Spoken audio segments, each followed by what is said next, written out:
Samahani dadangu, nilikuwa naomba nikuulize swali kama utujali. Bila samahani, uliza tu. Nilikuwa nauliza kwamba hivi una mpenzi au umeolewa au una mchumba?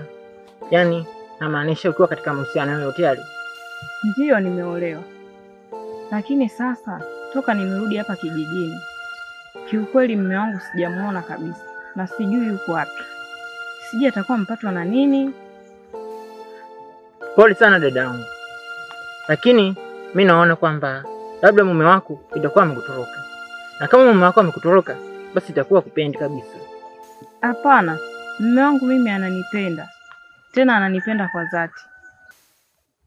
Basi sawa, ila nilikuwa naomba niwe mtu wako karibu kuanzia hivi sasa.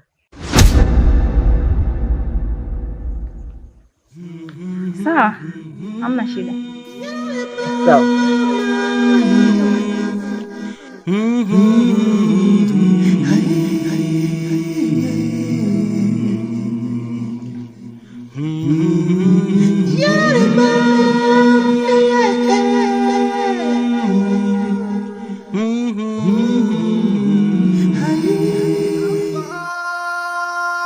Sufuria ya kichawi baba Chisupu chenjama chenjama Arafa